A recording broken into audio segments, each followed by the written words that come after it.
Hello everyone and welcome to your week 7 lab. In this week's lab, you are going to focus on working with your group to create a how-to instructional video with your team members on something that is related to your umbrella topic that your team has chosen to focus on for the lab this quarter. So because you're going to be recording a how-to video, I've decided that lab attendance is optional this week, just because you're going to need time to actually record the video with your group, and so it doesn't make sense for you to come and sit on Zoom. I'd rather you use that time to actually make the recording for your video. So by the end of this week, you should be able to create an instructional video, describe the steps in creating an instructional video, and describe the components of an effective video. So this week you're going to create an instructional video, and the instructions are here, which we'll go over in just a moment. You are welcome to use Animoto, you can use Canva. Other students have really liked using iMovie because they have a MacBook. It is up to you in terms of which software you want to use to make the instructional video. I've also included some resources that I'll go over. The first one is an example video from the World Health Organization that really matches what my expectations are of your videos, so please make sure to watch that video.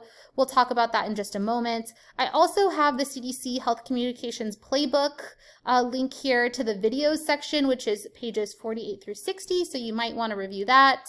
And I've also got some instructions on how to make a video with Animoto if you decide to use Animoto, but students have preferred to use things like Canva or iMovie, so don't feel pressured to use Animoto if you don't want to. So the next thing I want to do is briefly talk about this example video that I provided from the World Health Organization. This video shows you how to wear a fabric mask. Notice that this video is focused on one specific topic with kind of one main message. It doesn't go into a bunch of things about COVID. It really is focused on one specific thing, how to wear a fabric mask. So let's watch the video and I'll point out a few things as we go through this video. Notice how there's music that's integrated. Hello, today I'd like to talk to you about how to wear a non-medical mask, also known as fabric mask. Fabric masks can be used by the general public in areas where there are many people infected with COVID-19 in the community, and physical distancing of at least 1 meter cannot be achieved. There are a wide variety of fabric masks that can be handmade or purchased in a store. They act as a barrier so that you can protect those around you. They should ideally be made of 3 layers of fabric. The outer layer should be a water-resistant fabric. Notice that we're not that far into the video and they've already communicated their key message, right? These masks are, even though they're fabric, they're effective when you can't social distance. So that key message comes out really early on. Let's keep going with the video and we'll watch some other things that they do to make this video effective. The inner layer should be water absorbent and the mid layer acts as a filter.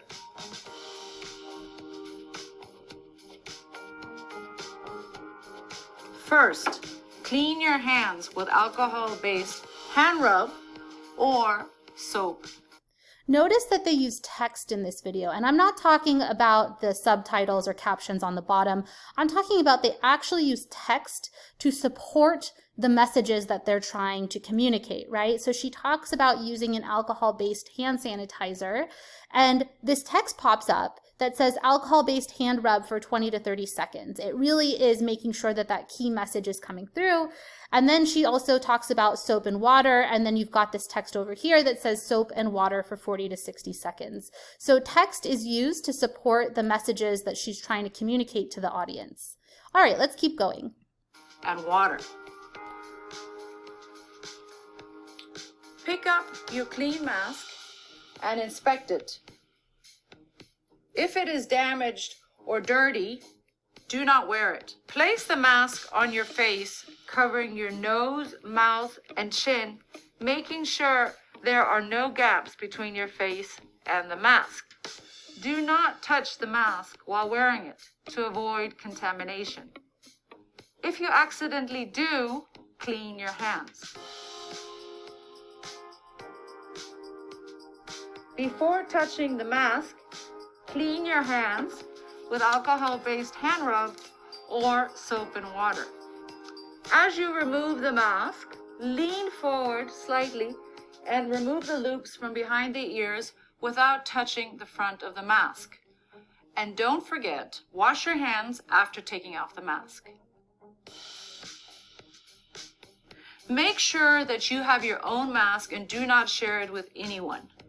If your fabric mask is not soiled or wet and you need to reuse it, you can store it in a clean plastic resealable bag such as this one.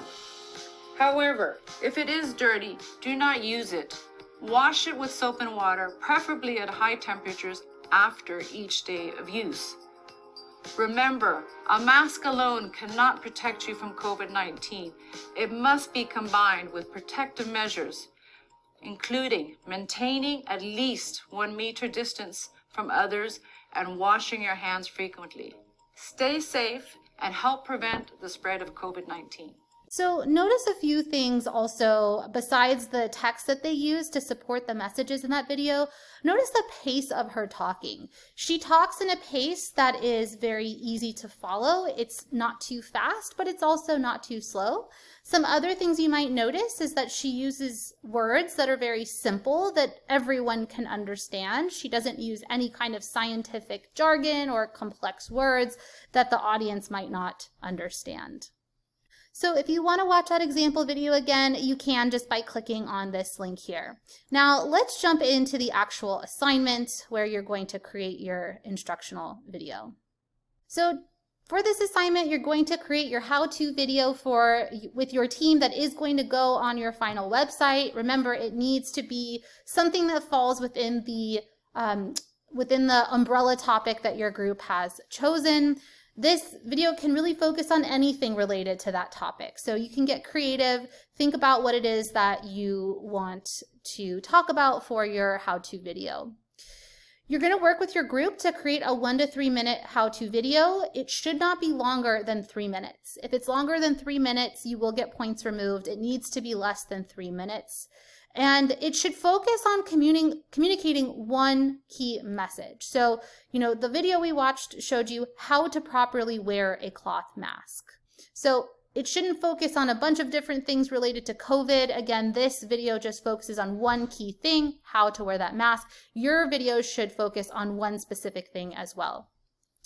To get full credit, your video does need to include voice narration. So you need to have at least one person from your group talking in the video. It needs to also have text that supports the things that you're trying to communicate. Remember, in that video we watched, we had the text that popped up about using alcohol, sanitizer, and soap as well to clean your hands. It should also include visuals of some sort, whether that's props that you use or you go somewhere to show your audience something. It's really up to you. And it should also integrate music. So the World Health Organization video we watched did a really nice job of integrating music. You should also have music in your video as well. Now, not every person in your group needs to be physically in the video. If you just want to have one person from your group in the actual video, that is okay. Not everyone has to be in the video. You can have other people do, the recording or the editing and things like that. It really is up to you in terms of who you want to be in that video. To submit your assignment, again, it's a group assignment. You're going to upload a link to Canvas. So you're not going to upload an actual file or anything. You're going to create a link. You can make it a YouTube video and you can post that link to the YouTube video for your submission. And this assignment is worth 20 points. I hope you'll have fun with this assignment. My students last quarter really had a great time with this. If you are stuck and you're not really sure what you want to focus on for your video, please let me know. I'm happy to brainstorm with you and come up with some ideas of things you can do. Some students have, talked about how to access certain resources on campus for Cal Poly students. It really is up to you, and I hope you'll get creative and have fun.